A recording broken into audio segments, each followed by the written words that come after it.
So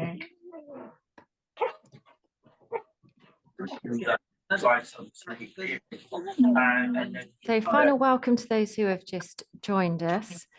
If I could ask you to put your microphones to mute for the start of the session, and for our speaker session, you'll have the opportunity to ask questions later. Now, I make it just after 1 o'clock. We have already 50 people joined.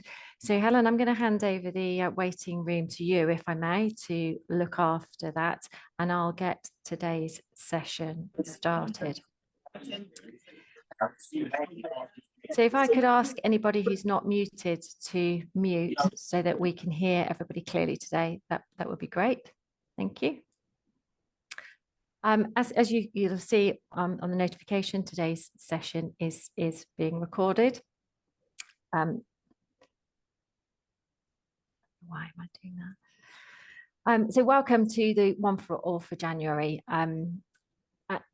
We're in a bit of a celebration mode here at WUN at the moment because of the success of the network and the growth of the network, and that's all down to you guys who participate in events such as this, but also give us feedback and suggestions on what we should be doing as well. But here's some of the highlights in terms of things that we've been doing in terms of membership and podcasts, our organisations that sponsor us and support us, and all the other work that we're doing at the moment, ongoing work that we're doing.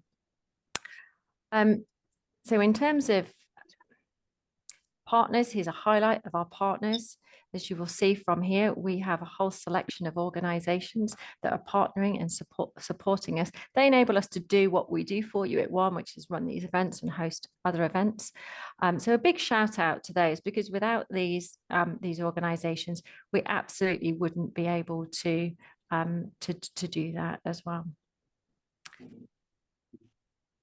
So other dates for your diary. So if you've obviously come along to this, you're interested in what we do. 22nd of February, Levelling Up, Making Decisions. This is an event we're hosting in Leeds. 7th of March, The Balance of Power, how will the election impact energy? That's in London. And the 8th of March, we are doing a WUN For ALL. We are doing an I Am Remarkable workshop, which is a virtual workshop for everybody. So those tickets are available. You can go and get those, follow the links from our website. And also just a shout out, it's hot off the press and you may well have seen it in the media, the 27th of June, the Women's in Utilities Awards in association with Utility Week. So we're really excited to be collaborating with the Utility Week on hosting that event later this year. And we look forward to seeing many of you there as well. Our podcasts, we're getting lots of podcasts now, lots of people suggesting podcasts, taking part in podcasts, which is absolutely excellent. So please do go and check out some of those. We recently had Juliet Summers from Inner Talent speaking to Keris, one of our advocates, about the mother load, and some tips and tricks for balancing that as well. Also turning challenges into opportunities with UK Tanker as well. So lots of great stuff on there. Please do go and check those out. We're actually focusing on our mentoring program as well. Now, a lot of people are interested in mentoring, which is fantastic, and we want to help as many people as possible. But I'm sure there are a lot of you out there that actually have stuff to offer as a mentor as well. And we'd really love to welcome you on board. So please, if you feel like you want to give back or pass on the benefits that you've had from being mentored and supported in your career, then please do sign up for our mentoring program, because we'd love you to be able to share that capability with other people too. And hot off the press as well, we've literally just released our survey. So please do take the time to complete that survey and give us the feedback. We do want to get under the skin of unconscious bias in the workplace. So the more people we get filling it in, the better. So when you've got it and you've filled it in, please do go and share it with friends and colleagues as well. And obviously, don't forget to join the network. Please go to the website, click the join button in the corner. It's free to join, fill in your information. It just means that you'll get notification of all of our events as well, firsthand as well. So on to today's event, which is the main event. So before I start to talk about this, could I just remind everybody, if you're not on mute, to put your microphone on mute so that everybody can get the best experience in hearing our amazing speakers today. For those of you who don't know me, my name's Hayley Monks. I am co-founder of the Women's Utility Network, and I'm also Senior Vice President of WNS Global as well. And I will be chairing today's, facilitating today's conversation with our amazing speakers. So I have 3 speakers on our panel today, and I'm going to invite them in a minute to introduce themselves. Claudia McIntosh from Smartest Energy, Sharna Matson-Knight from Cadent Gas, and Amanda Rance from the Clancy Group. All of these fabulous women have experience in ED&I, and they're going to be sharing some of their knowledge and expertise on today's event, which is all about the gender pay gap. And I don't know about anybody else, but when I first started talking about the gender pay gap with people, lots of people goes, I know kind of what it is, but I don't know what it is and how it's calculated, what it means, how we can make a difference. And that was one of our reasons for putting on today's event. So I'm going to ask our speakers now to briefly introduce themselves before we start off our discussion today. Amanda, please, can I start with you? Yes, hello, I'm Amanda. I'm mostly in the HR for the last kind of 25 years, and mostly in the construction infrastructure, and more recently in the last 5 years, utilities sector. So I'm also the diversity inclusion lead for the Clancy Group. So I get involved with the gender pay gap reporting and many of our initiatives across the business as well. Thanks, Amanda. Claudia? Hello, everyone. I have, as you mentioned, Hayley Monks, experience in DE&I, but outside of the utility sector previously. So I used to be a school teacher, and DE&I came about to me quite naturally with my own lived experience of being a woman, being a Black woman, but also having ADHD. So I was very much looking at EDI, you know, 7 to 10 years ago from the perspective of my own experience, but also looking at my peers and what they were experiencing too as teachers, and then looking towards education and what that means and what that looks like. So I taught as a design teacher and was heavily involved in STEM careers and promoting those careers for girls and boys of secondary school age. And it's only been within the last year and a half that I've been inside the utility sector, working for Smartest Energy as their DE&I lead, and I sit within HR. So it's been a really interesting learning journey to see DE&I from the perspective of being outside of HR and being an employee, to seeing how DE&I does impact HR and all of its practices and policies. So really happy to be here today and to speak with you all on a really important topic. Thanks, Claudia. Sharna, over to you. What an intro, ladies. How do I follow that? So I'm Sharna, as you can see and hear. I've worked in the HR industry for about the past 8 years, and more recently over the past 4 to 5 years in ED&I. So for our organisation, I kind of own the gender pay piece, but work across the organisation to make that happen. I'm just somebody that's really passionate about giving people fair opportunities, equality of opportunity, and helping people reach their full potential. And I think my career is kind of, if I look back at that trajectory, that's the kind of work that I've been doing, especially over the last 7 to 8 years in a people function. So yeah, really excited to speak on this topic, which is quite nuanced in itself. I know when we caught up before, we've all kind of said we're not the experts in this field, but I think collectively we can be. So we hope that we will give you a lot of shared knowledge today and insights from our experience in this space. Fabulous. Thank you very much. Now we're going to go on. The shape for today's event is Sharna's very kindly going to take us through what the gender pay gap is and isn't, because that's basically the foundation on which the conversation is going to go on. And then the team are going to individually talk through their views and experiences of gender pay. And what are the key things we as organizations and people in organizations can help to change to improve that? If you've got questions, can I ask you to get them in the chat? As we start an open conversation later, we'll go to the chat first, and then if we run out of questions in the chat, we'll open up the microphones for that. So without further ado, I'm going to hand over to you, Sharna, to take us through what the gender pay gap is. Yeah, I think it's really important to do this piece because even when I started doing this about 4 years ago, I didn't quite understand what gender pay was, what we have to report on, how we report it. And even, a couple of years ago, I was still thinking that gender pay was the same as equal pay. So I just wanted to set that out at the start. So the gender pay shows the difference between the average, mean or median earnings and bonus for men and women, which is expressed as a percentage. As part of our data reporting that we have to do, we have around the 7 data sets that are calculated. So hopefully you can all see them on the screen there, but I'll run through them just in case you can't. So we've got the mean gender pay gap, the mean bonus pay gap.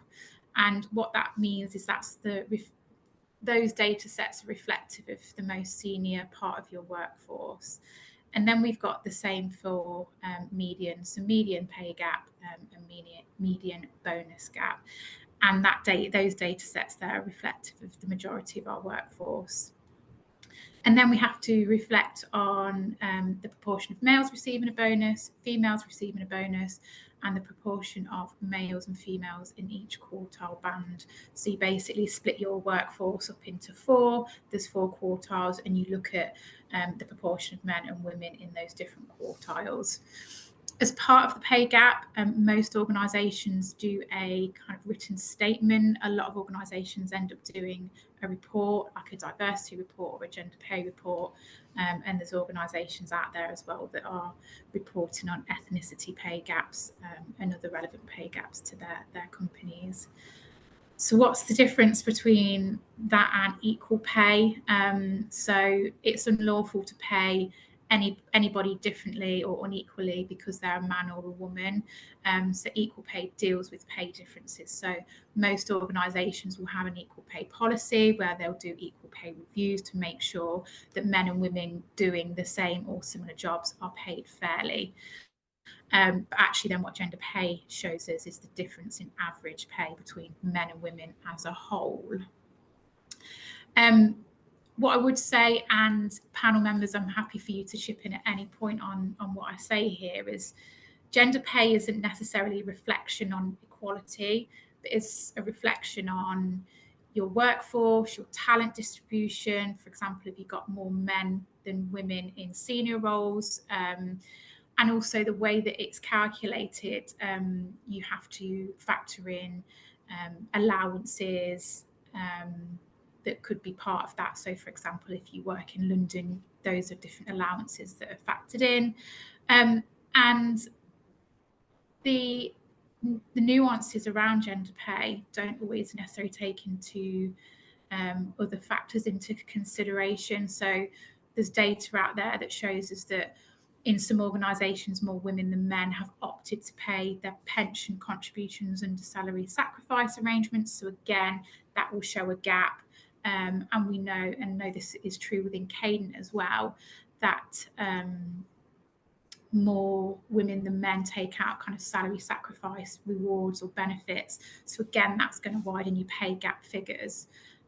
It absolutely doesn't mean that pay reporting doesn't have its place, because it does. And what it does is, you know, we have to report on this. So it means that organisations have to take action towards gender equity, you know, promotion, attraction, retention of women in the workforce. And I think for our sector, what's really notable is that in 2023, we had 30% of women representation in the sector, and compared to 4 years ago, that was only 17%. So it's definitely showing us that all these things that organisations are doing and that the sector is doing, and gender pay is playing a role in terms of the representation and the figures that we have around pay reporting.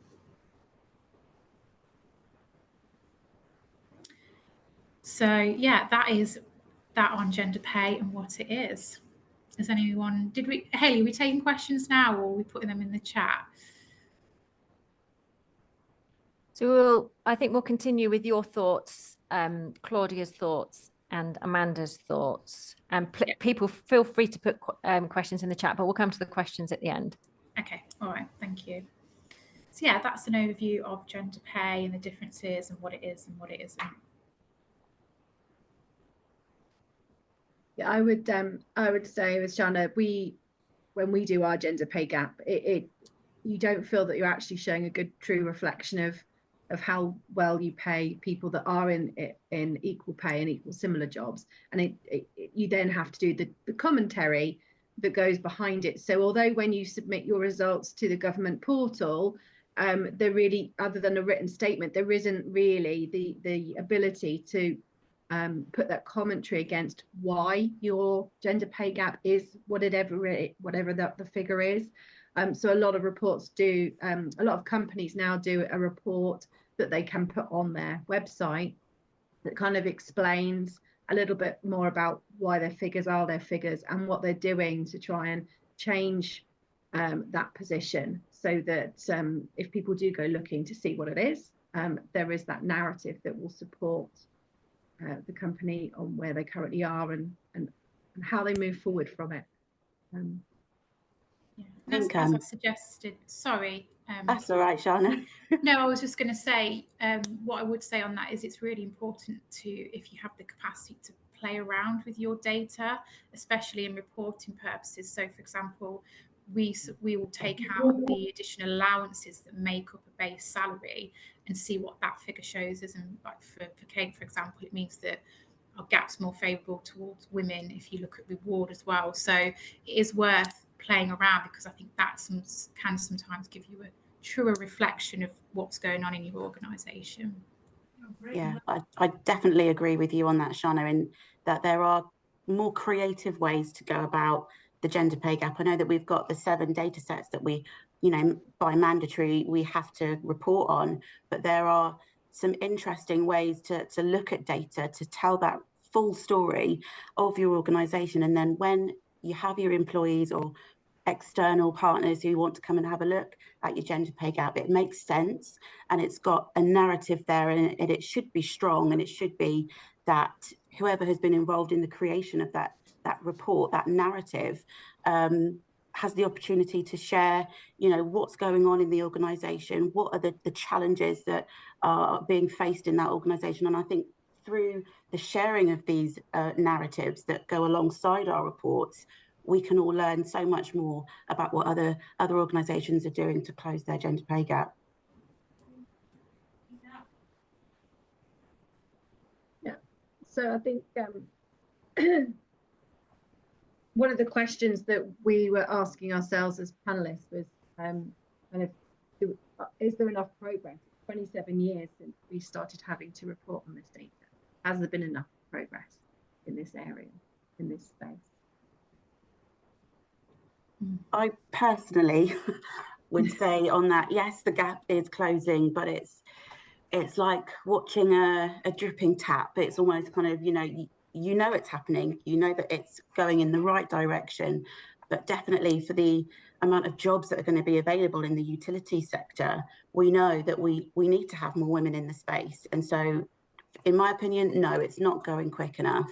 And from a perspective of intersectionality, the gender pay gap is one piece of the puzzle, but there, as you mentioned, Sharna, other pay gaps that we can be looking to report on as well. And I think it makes it a more well-rounded conversation if we are thinking more widely outside of the gender pay gap, looking at disability pay gaps, looking at ethnicity pay gaps, as Sharna mentioned, help us to understand and be supportive of a breadth of different demographics in the workplace. And as I mentioned, it's one piece of the puzzle, but we could be doing a lot more to make that gap close quicker. Yeah, so what can we be doing, Claudia? That was just what I was going to ask. Yeah, so I think it'd be great to hear some of the things that you guys think could be done, you know, right from the very beginning through to working with the existing workforce.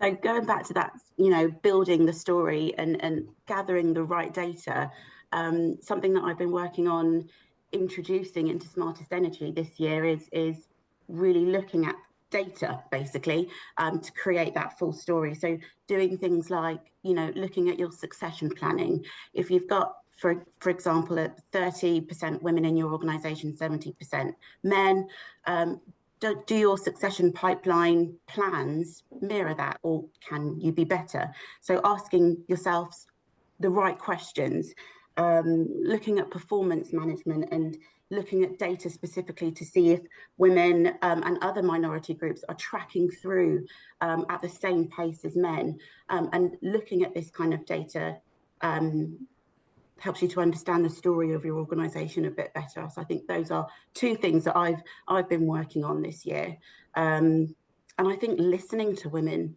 in the business is really, really important, and finding different ways to listen. I think steering groups are excellent for safe spaces to actually understand what women need, because when you've got women in the business, anyone in the business, for example, you don't necessarily know what their career trajectory looks like. Are they looking for promotion? I think career mapping is really, really important for employers to understand exactly where women in the business see themselves in 3 to 5 years, and supporting them through that process in a way that the gender pay gap won't necessarily close immediately, but that we're putting women's needs at the heart of all of our decisions. Yeah, it's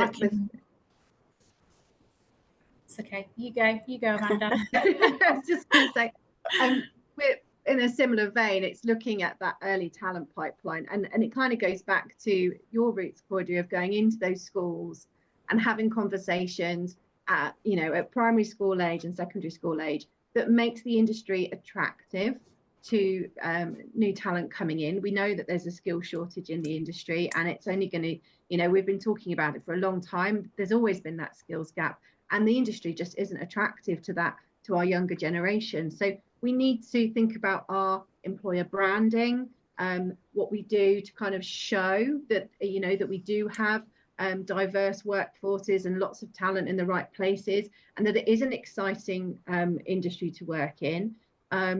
That, you know, with the future of renewable energies and more technology, it lends itself to different types of careers in the industry as well.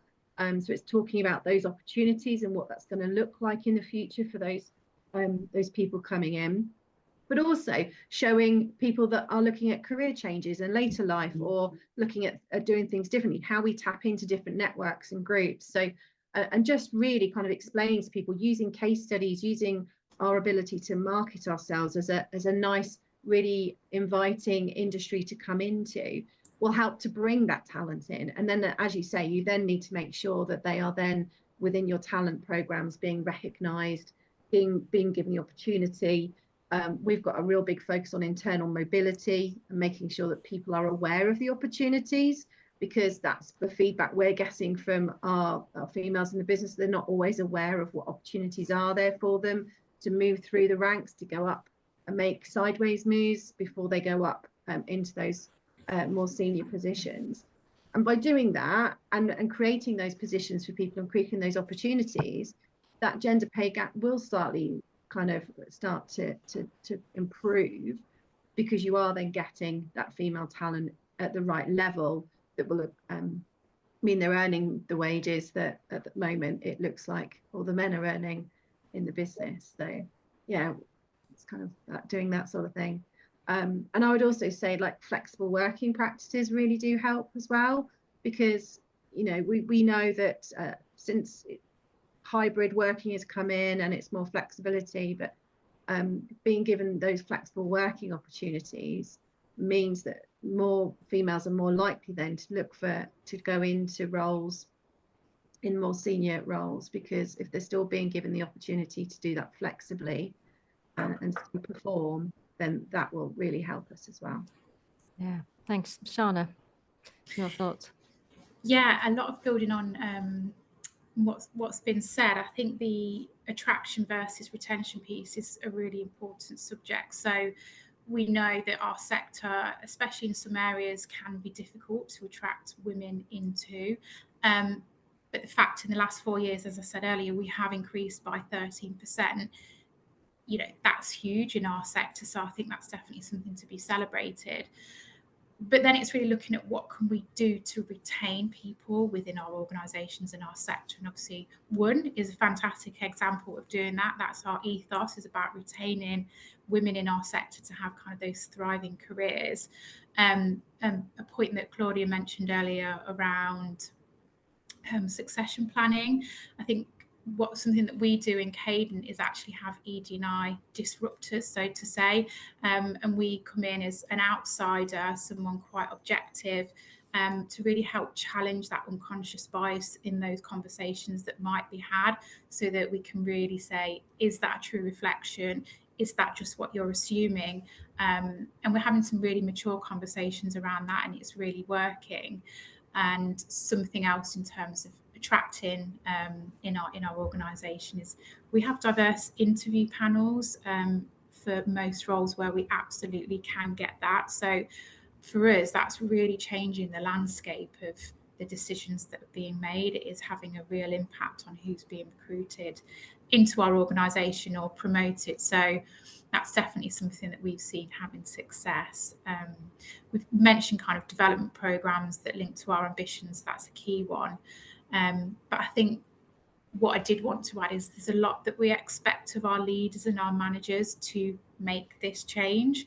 So I think having gender pay and having data on gender really helps to inform those decisions of those key decision makers, and help us to drive change in the sector that we need to see. But I think it's important that we equip them not only with data, but with the tools to make that change. And something that we're doing is kind of a HR package in terms of how do we give our managers the essentials they need?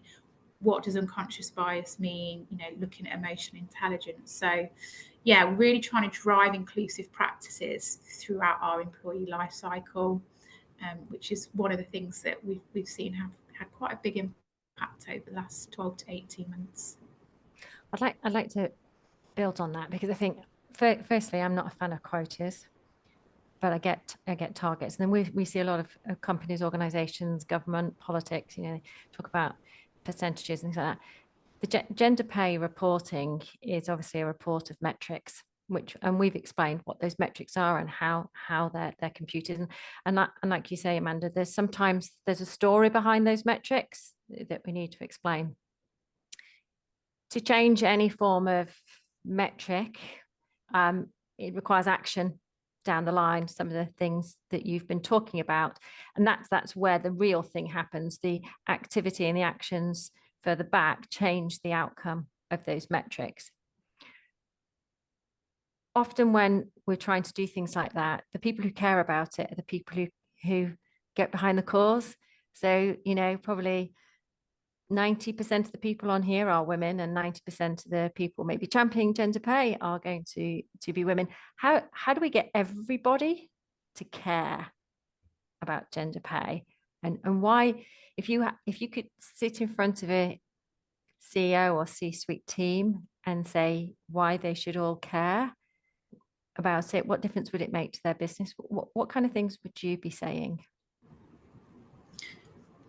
We know that having a gender diverse organisation, increases that bottom line, increases the output. That's quite a very generic sell when it comes to anything to do with diversity. But we do know, it's true and it's proven that diverse organisations have better outcomes, they perform better. We should care because we should care about the equality for everybody, not just a particular group of people. But if you've got a marginalised group that aren't being impacted in the same way as a majority group, then we absolutely should care. And I think that's where having allies is really important. And what do I mean by an ally? Somebody that isn't female, that doesn't identify as female, that can really help fight our cause. And it's tapping into those people and making it real or a lived experience for them. And we spoke about role models earlier. Those are the people that you want help role modeling. What's the impact on them and what's the hook for them to get them involved and to get, it's about speaking their language and making it relatable for them. You're nodding there, Claudia. I'm thinking you've got something. I totally agree. I think, we are, as EDI leads, what's really important for me, and I'm sure it will be for you, Sharna, and also for you, Amanda, is that we want to come at this from a human level. It's really important to have, if you're going to set your targets, that's fair enough. We don't want to focus solely on quotas, but the human experience of being in the workplace and what promotion looks like for you, what progression looks like for you. And so communicating with stakeholders and with employees and engaging everybody is about finding those connection points. Do you have a daughter? Do you have a sister? Have you, what was your mum's experience like in the workplace? And where would you like to see that go in the future? I think it's making it personal. Again, thinking about the diversity of each person, because everybody in the organisation, in the workplace, is diverse in some way. And I think it is just about having those conversations with leaders, with employees at different levels about how ED&I and the gender pay gap influence or affect them. How does it impact your life? And having those real conversations with people. And like I mentioned before, having those conversations in safe spaces, opening up steering groups. For example, we have a women in energy group, we have a menopause support group, we have a parent and carers group. And alongside all of those safe spaces, we can create policy and different ways of practicing the way that we go about supporting people in the workplace. So I think it's the conversation and developing and keeping that conversation alive is really, really important. Amanda. And I would say, yeah, and bringing it down to commercials as well really does help to get your C-suite involved and switched on. Because more and more now, when we are looking to bid work in the industry, our clients and our customers, they want to see that we are living and breathing the values that we say that we do, and that we are treating our staff well. A lot of it's now not just about price, it's are we actually a good employer? Are we bringing people on? And they will look at things like our gender pay gap and what we're doing around in that space to identify whether or not we're a company that really does care about our people and our futures. And I think the other thing to get the C-suite engaged is to identify that, if they want to continue to grow their business and bring in talent in the business, when you've got Gen Z that have a very different thoughts and feelings about how to bring how workplaces are, and then you've got Gen Alpha, which are going to be the real moral compass, and they're going to drive they're going to only work for companies that live and breathe their own values and that align with their own values. And if one of those values, and you're saying that, that you make these statements as a company that you care for everybody and your people are the right people, then let's make sure that you're showing that by, giving everybody the opportunities, or at least giving equity so people are on that platform, that they've got the same opportunities as their colleagues to progress to be promoted, to move forwards, but also maybe look at whether or not we need to be challenging, why do we always pay the roles that women tend to do lower than some of the other roles? Do we need to reevaluate some of those roles and the value they bring to the business, and maybe just pay them a little bit more? Basic admin roles and things, are we valuing the talents and the skills that people bring to the business? You can have that conversation with your C-suite and say, this will have a commercial impact if we don't do something about it. I love the analogy there in terms of, the brand and the values, but also being a reflection of the people that you serve as well, your customer base. Lots of organizations will invest a lot of money into marketing to really understand their customer base. I wondered if you did a survey how reflective the organization was of that customer base, how much of that would mirror in terms of gender and ethnicity and age range and all the demographics. I think it'd be a really interesting exercise to see how that would look, and whether or not they'd think differently about it if it was hugely different. I'm going to take some questions from the chat now, because we've got quite a few in there, and I've just noticed that it's nearly 20 to 2 as well. So conversations like this, like our pre-meet, can go on, can't they? Because there's lots of great stuff to talk about. So I'm just going to take them in order. So Nicola asks, do we think that other protected characteristic groups, such as disabled people, will start to feature in gender pay gap analysis in the future? She's very interested as a disabled woman. Could I take this one? Yeah. Yeah, okay. I think in the future, yes, absolutely. What we have to be really mindful of, and this is something that we're exploring as an organisation, we published our ethnicity pay gap last year. What it counts on is disclosure. So we've talked kind of extensively here around data and setting targets and quotas. Our data is only, our output is only good as the data that's in our system. So, for example, in Cadent, our ethnicity disclosure is quite good, but we've still got a 15% gap. So we're trying not to make assumptions, but you have to kind of build that into pay reporting. And the same with disability. There's such a long way to go within society to be a disability confident world, society, organisations, so that people feel comfortable disclosing. So, you can look at those metrics, and I do think there's a place for them, and some organisations are already reporting on disability, but it's just, you have to be very mindful of what the data is going to show you, but then more importantly, the actions that you're going to take towards that data. So yeah, it does have a place, but you just have to kind of be very mindful. It depends on how comfortable and confident people are disclosing their data. Yeah, and that's come out in a sort of following question from Zoe, which is, company or gain assurance that the pay gaps being addressed in all EDI groups. And I guess that again, that goes back to data. If you know, and people have shared their data, you can then understand it and start to do things about it. But if it's not shared, then it's harder to address. Yeah. So how closely is the percentage, so this is Emmy's asked this one, how close is the percentage of women in leadership roles also being monitored and revisited to improve the stats? The same question applies to intersectionality. So do you monitor in your organizations? I mean, we see obviously reporting around the number of women in the sector and the number of women who are on C-suite roles in the top 250 FTSE. But generically, do you monitor women at various levels? We do. We review it every year of how many women we have in leadership roles, and we also track the number of applicants at each stage and how many of those are through promotions. So we do review that annually. We do the same, Amanda. We look at because we're Smartest Energy is a global business, the only country that is now mandatory for the gender pay gap reporting of our entities is the UK.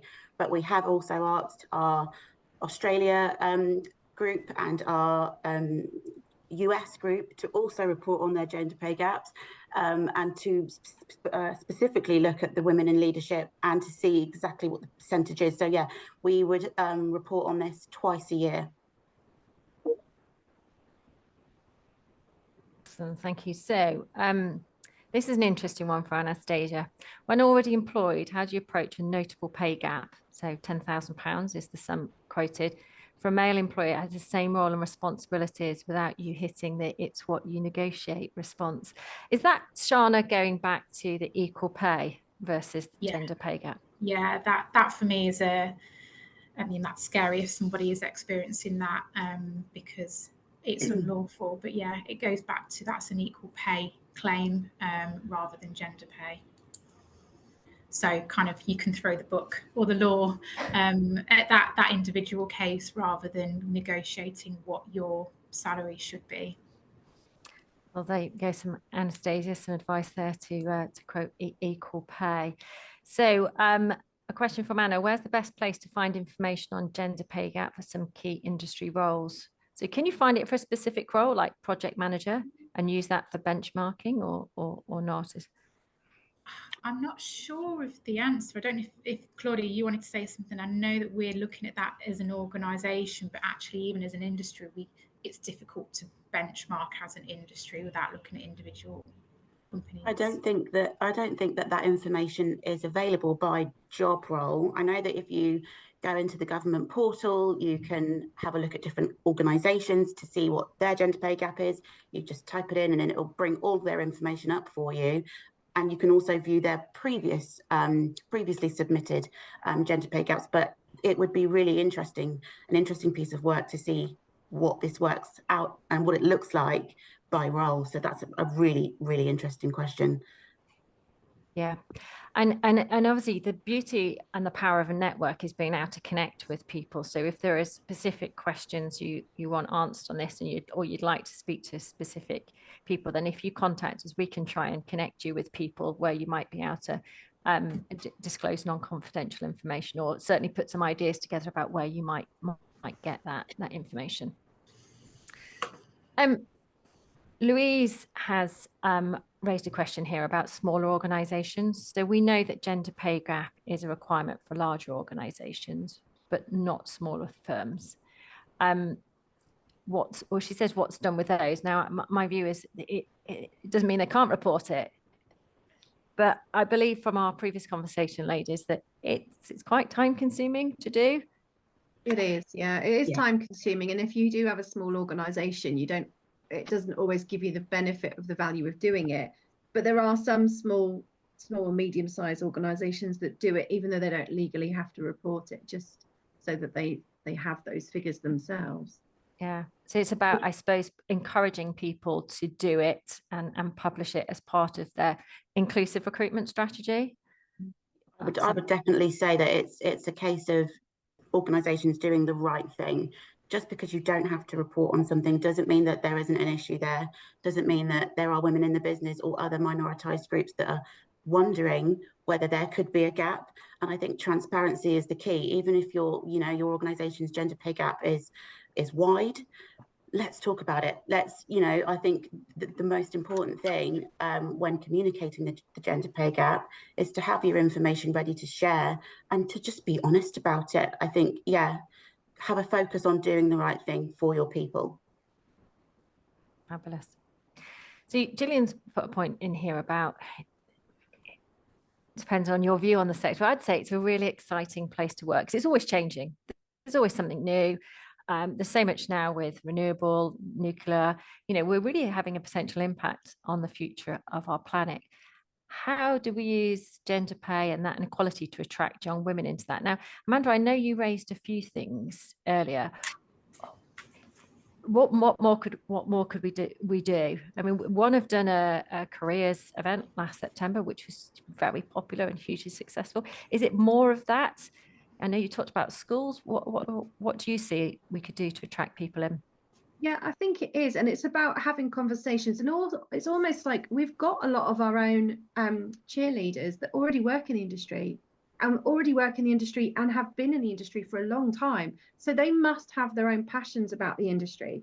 So how much are they talking to their, family members, to their children, to their nieces and nephews and others about why they work in utilities and what a buzz they get out of it, and how we are actually making things better for the future, and how we have got, that we're quite key to some things that are moving forward. Do they have a passion for the environment? So we've got lots of people in the industry that can be our own cheerleaders as well, that we can kind of tap into. So maybe it's about asking them to be advocates for the industry as well. Yes. So be it going out there and for all of us being more vocal and helping to promote job roles and activities. Again, going back to the power of the network, isn't it? Not that I'm just bigging up the one network, but the power of a network and connecting is that we can help and support people, aren't we? Yeah. So Joe has asked about advice on company recognise EDI's important piece for business being successful. Joe, there's lots of stuff out there. In fact, I shared a post last week about an article that had been written with some really good research into actually when you've got a really good gender balanced organization, how it is financially more successful. There is a lot of research out there, so check that out, or drop me a note and I'm happy to share it if you can't find that. Nicola mentioned agree with the disclosure issue. Should employers be open with their salary or banding with their employees? It's really interesting, isn't it? Different organizations, some people it's really transparent and some it's very closed. What are your thoughts? I don't see why you wouldn't, personally, if we really want to close this gap and it's about creating that environment where organisations are being transparent about salaries and not where people are at, but salaries and what you can aspire to. I think who made a comment earlier, Stephanie asked a question around paying technical roles and non-technical roles different salaries, so you might be at the same band but you're on different salaries. That is a huge challenge, because we know that in our sector, and this isn't for everybody, but we know, and this is what the gender pay shows us, is that for your non-technical roles, they're more populated with women, they have a higher attraction for women, so of course that's going to drive a gap there. So it is a challenge. I understand why it's there for some roles, but yeah, it definitely causes a challenge. So for me, it should be open and it should be transparent, and if it's not, then you've got to ask the question, why not? Amanda, I'm putting you on the spot a bit because I know you've worked in HR a long time. So this is maybe a double-edged sword, that kind of thing. What are your views? I personally think if you've got nothing to hide, there's no reason why you shouldn't show it. When you look at, NHS organisation and public sectors, they have very public pay scales. Everyone knows where they sit and where they're aspiring to be. I have worked with companies in the past where they literally put a finger in the air and that's our salary band for that. So they've got there's no reason behind why they've put that salary band together. That's just what they've come up with. And so it's a lot harder then to argue with somebody about why they're on a lower end of the band to the higher end, because there's no substance behind it.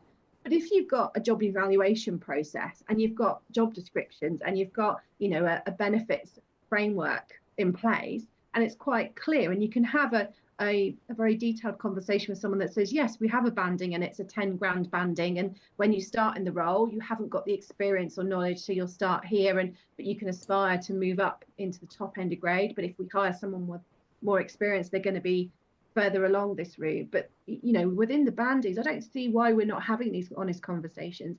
I know a lot of our hiring managers don't like it because they'll have people that have been here a little while and they're getting away with paying them slightly less money than when they go to market and they've got to hire someone new. And that tends to be when it becomes really sensitive, because then the people that have been here longer are going, well, the new guys come in on more money. And again, that's about making sure that when we're doing our annual reviews, that we're reviewing them in line with benchmarking and where the market is for those roles, as well as looking at cost of living and things.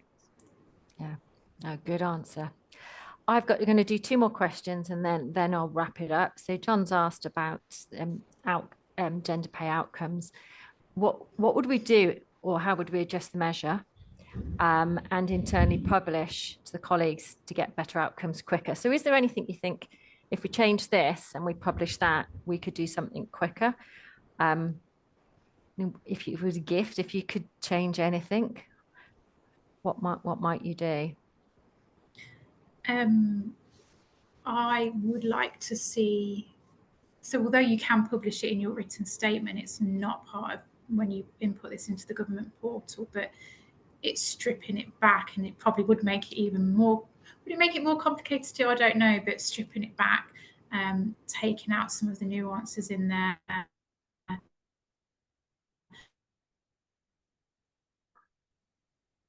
I think we just lost Sharna then. Amanda, put you on the spot.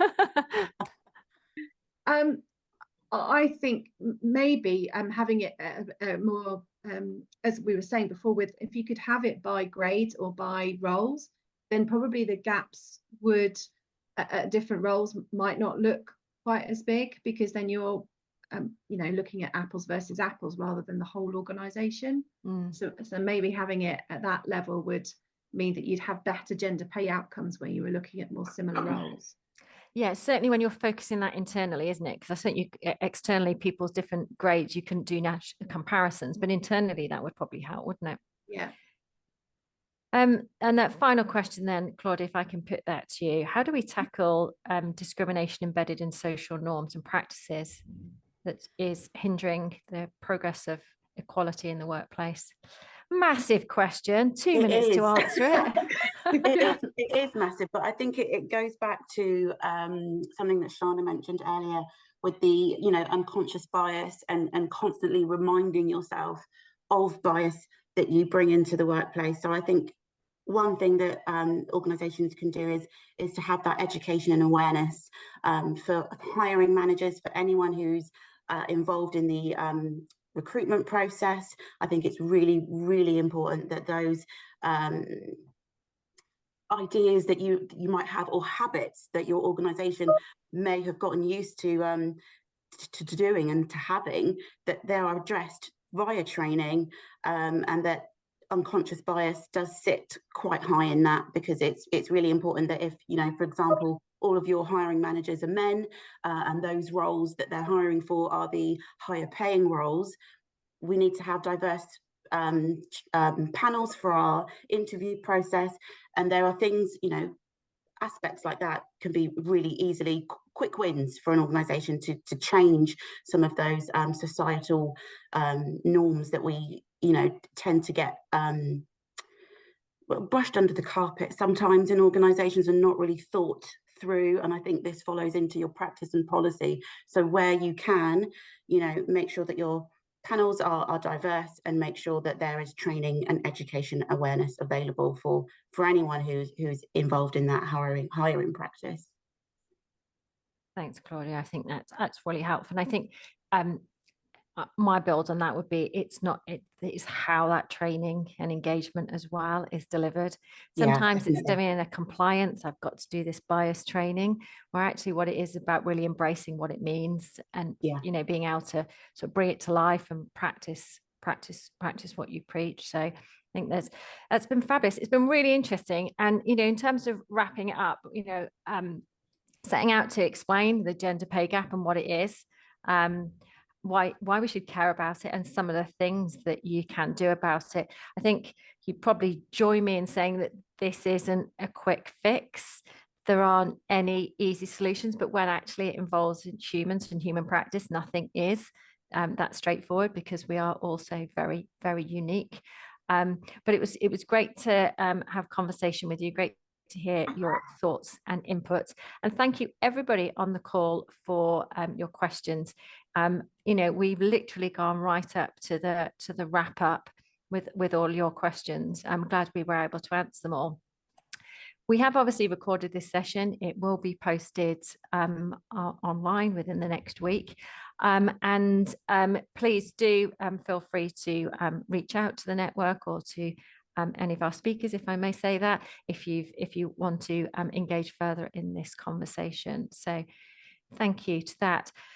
In terms of wrapping things up, I just wanted to share just the final bits on our just a final thank you for our